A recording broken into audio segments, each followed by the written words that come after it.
a mais um episódio Mulheres na Indústria. Meu nome é Adriana Alonso, eu sou diretora de contas da Salesforce e head da cadeira de aliados do Salesforce Women Network.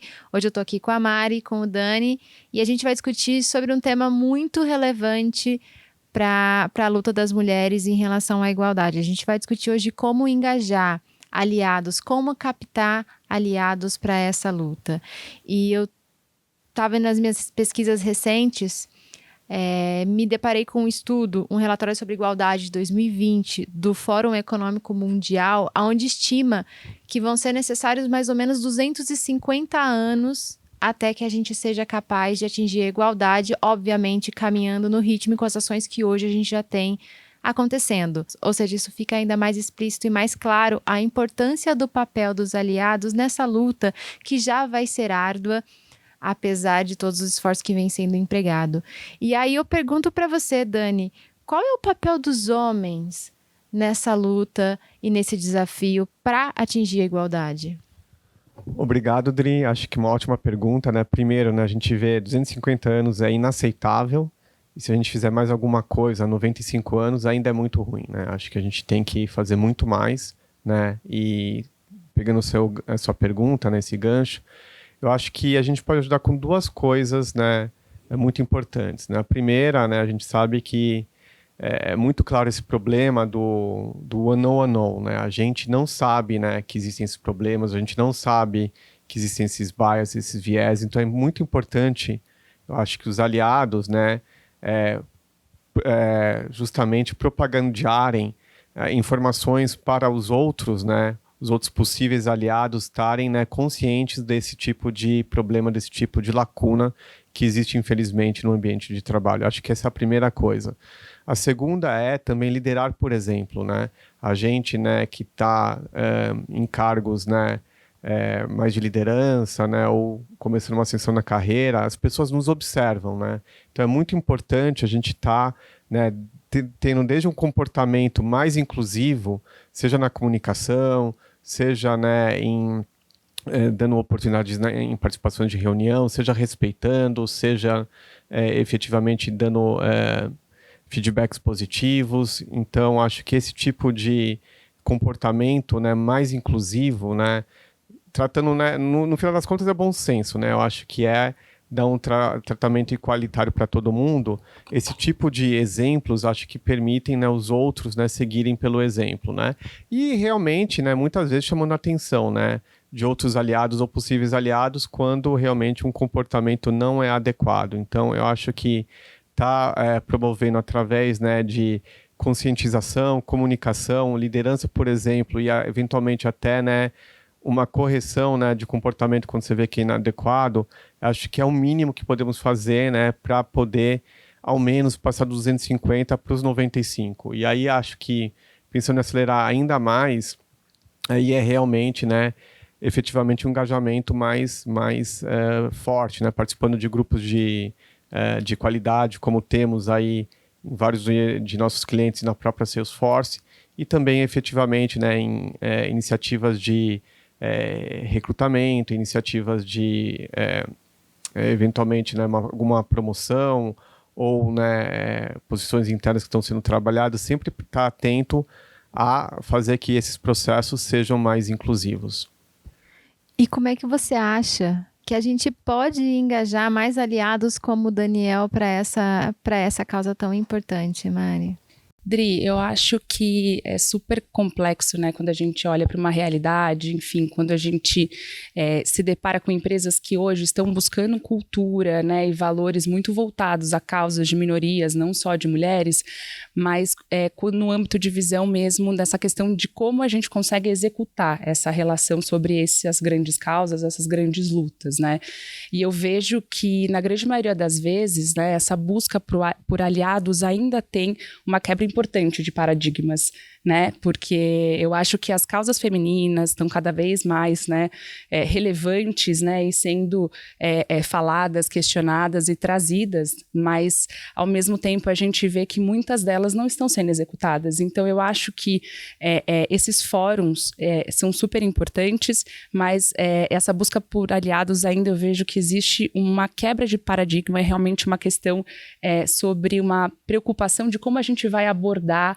e se aliar a essas pessoas, como a gente vai encontrar essas janelas, essas portas para conseguir de fato fomentar essas discussões sobre aliados, né? Eu vejo que mulheres cada vez mais estão mais próximas, né? E eu falo muito sobre a questão de sororidade, né? E quanto isso a gente tem que trazer dentro de uma realidade, um contexto também profissional e de trabalho, e que na grande maioria das vezes mulheres líderes acabam construindo isso, né? Entre as suas relações, entre as suas lideranças.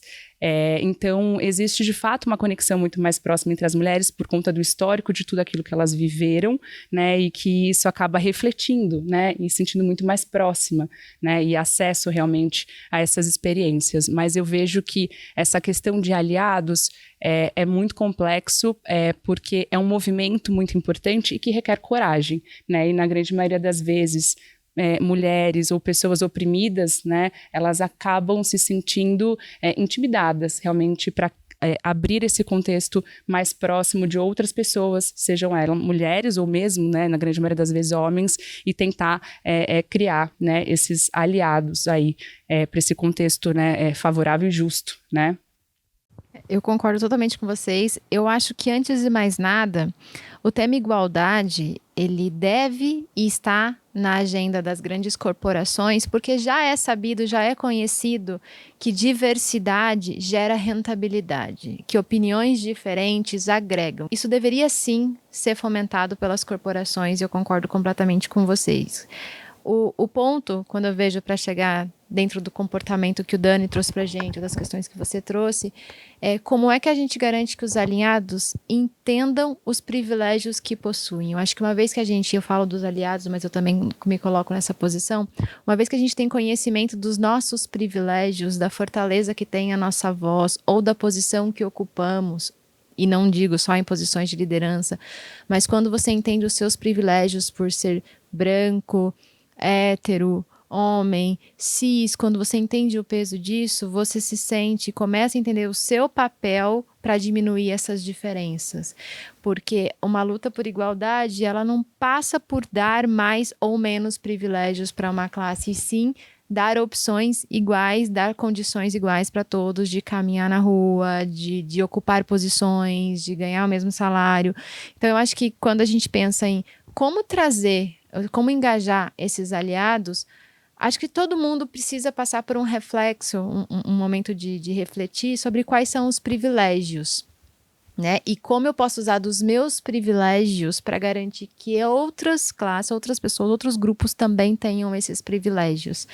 E aí a gente vê, né, com tudo que vocês trouxeram, se a gente acelerasse essa jornada e trouxesse, engajasse, tivéssemos unidos nesse mesmo propósito, 95 anos ainda é tempo pra caramba. Mesmo com esse processo de uma maneira mais acelerada. Por que isso não está acontecendo hoje na visão de vocês? Por que hoje, se é tão óbvio, né? Se a gente tem estudos que embasam, se a gente já é conhecido pela empresa que isso gera rentabilidade, por que hoje isso não está acontecendo? Qual é a visão de vocês? O que você acha, Dani? Olha, falar efetivamente, né, nos meus próprios sapatos, assim, a impressão que eu tinha antes de ser um aliado mais engajado, eu acho que existe uma falácia de meritocracia. Acho que você falou, né, de privilégios, e concordo 100% com você, muitos dos possíveis aliados encaram que não é um privilégio, que ele está onde está por causa de meritocracia, e talvez, né, pessoas aí, vamos chamar dessas, que são classificadas talvez como minorias ou que não têm privilégios, eles acham que, né, hoje em dia, com meritocracia pode alcançar. A gente sabe que não é bem assim, a gente sabe que existem vieses, a gente sabe que existem legados históricos que carregam, que ajudam a pessoa com esses privilégios a chegar onde chegarem, que não é totalmente meritocrático, né? Então, eu acho que a conscientização que essa meritocracia, né, na verdade, é uma falácia, não é 100% verdadeira, né? E mesmo para aquela pessoa onde ela está, ela sim teve alguns privilégios, como você usou essa palavra muito cirurgicamente, acho que é um primeiro passo, né? É enxergar, olha, você não está aqui totalmente de maneira meritocrática, né? Nem o que a gente está fazendo dessas ações aí mais, vamos chamar assim, mais afirmativas, né? Elas não são necessariamente contra a meritocracia, né? Porque realmente as pessoas não tiveram privilégio, elas estão com lacunas de oportunidade, você tem que ajudar efetivamente, né, a dar mais oportunidades, né, para elas poderem efetivamente se capacitar, se desenvolverem, terem oportunidades de liderança e principalmente, né, a gente sabe que existe sim, quando uma pessoa, né, de uma certa etnia, gênero, comportamento, etc., está numa posição, isso serve de exemplo, né, para outras pessoas seguirem, né? Então é importante dar espaço e dar oportunidades para as pessoas que não tiveram. Isso não é uma falta de meritocracia.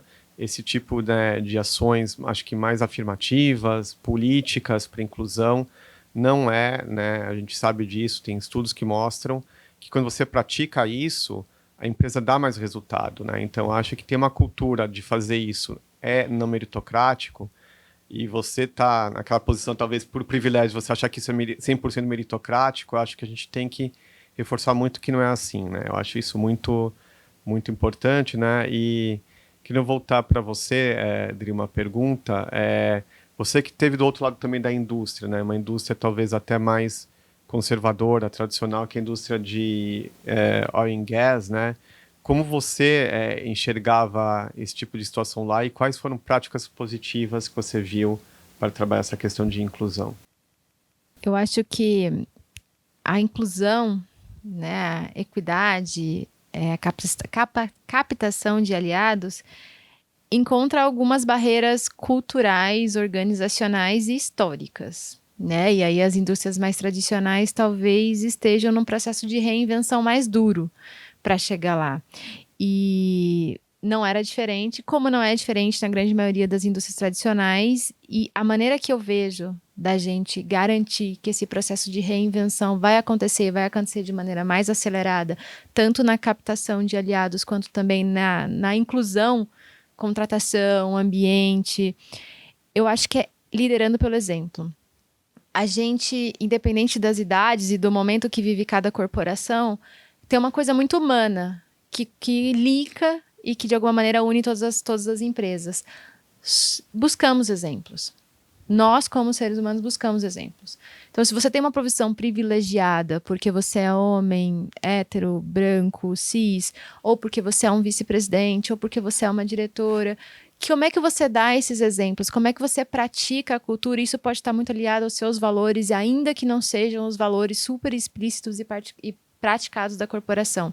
Como é que você, como ser humano, que tem um papel importante de mudar o mundo e não só, né, trabalhar e exercitar os seus papéis diários, como é que você pratica como exemplo? Como é que você comunica? Como é que você intervém? Para mim, um aliado, ele precisa intervir quando ele vê uma situação de desconforto, estar atento, estar em alerta, praticar o alerta, para ver quando uma colega está numa situação de desconforto. Como é que você comunica boas ações, né? A gente faz isso até com a educação dos nossos filhos, né? Quando você premia bom comportamento, premia valores que são bem seguidos e você não dá atenção devida quando os valores não são seguidos, não são alinhados. Então, eu ainda acho que a gente tem momentos diferentes de maturidade em relação a isso, mas tem uma coisa que une todas as corporações. Precisamos de exemplos. Então, é o exemplo que eu acho que vai mudar. É quando você se posiciona como numa posição de bastante privilégio que reverbera e ecoa e garante que outros alinhados também vão fazer. É quando eu estou intervindo no meu papel de liderança para garantir um ambiente mais exclusivo e respeitar o lugar de fala, o posicionamento e o lugar de atuação de cada um. Então, eu acredito muito no exemplo. Eu acho que as corporações precisam investir nos exemplos que os seus líderes, que a própria empresa, obviamente, seus valores, mas independente disso, nos seus líderes. Eu escutei uma colega falando recentemente que soft skill é uma coisa que não é coachable, né? Não é difícil de você treinar. Então, se você encontra pessoas que estão dispostas a mover a cultura, a organização para uma cultura melhor, eu acho que é por aí que começa a mudança. Isso independe do gênero. E aí, obviamente, os aliados podem trazer essa posição de privilégio para a gente acelerar. O que você acha, Mari? Eu concordo plenamente, Dri e Dani, e eu acho que é um ponto super importante também, que eu acho que esse papel sobre ser exemplo é também de responsabilidade das pessoas que não estão em papel de liderança. Né? Então, é super importante esse olhar atento, né? E a participação dessas causas, mesmo que por uma questão de privilégio, não seja prioridade para você no seu dia a dia. Né? Então, eu acho que esse é um tema também muito importante, que, obviamente, isso acaba sendo, né, muito engajado, né, pelo reflexo que você tem dentro das lideranças, mas principalmente, né, das pessoas que estão envolvidas e ligadas de alguma maneira. Né? Então, acho que a priorização, sair um pouco da sua bolha, né, por conta de um contexto de uma zona de conforto, qualquer que seja, né, por questões de privilégio, e você se colocar no papel do outro.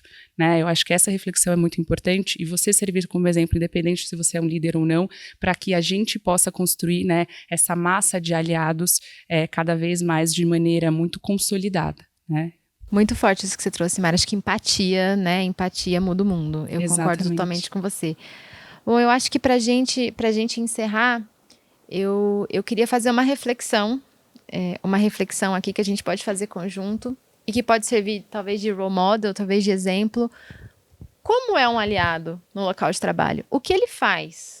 Né? Que ações ele toma? Né? Se hoje eu quero ser um aliado, como eu deveria me comportar no ambiente de trabalho, fora do ambiente de trabalho também, obviamente, mas na sociedade, como é um aliado no dia a dia? O que vocês acham? Acho que é uma ótima reflexão, né? É uma ótima pergunta. Eu acho que o primeiro ponto que a pessoa tem que perguntar por que eu quero ser um aliado, né? Eu acho que esse é o primeiro ponto, né?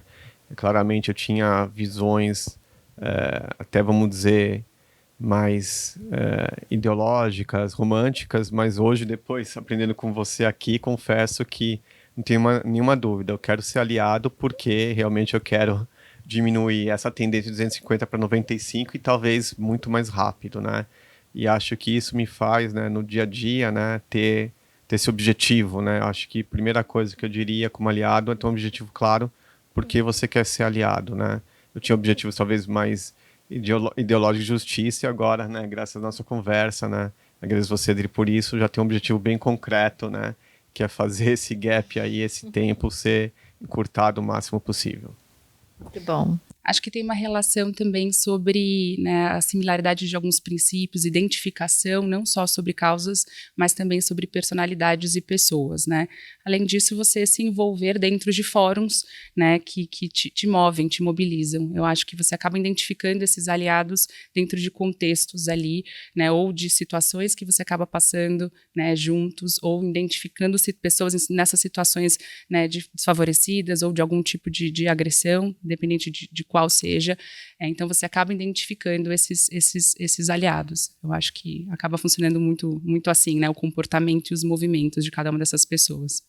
Muito bom. Eu espero que essa sessão tenha servido para esclarecer, porque eu acho que esclarecimento e informação é o que vai fazer a mudança entre ser um aliado e não ser um aliado, entre ter 250 anos de evolução ou 94, é informação. Então, eu espero que essa sessão tenha servido de fonte de informação e de tudo que a gente falou aqui, se puder levar um conselho para aqueles que estão assistindo, é definitivamente pergunte, esteja atento, esteja curioso e busque a informação, que com certeza isso vai acelerar e obviamente, acho que 94 anos é um target já desafiador, mas acho que seria ótimo se todos nós pudéssemos ver, né?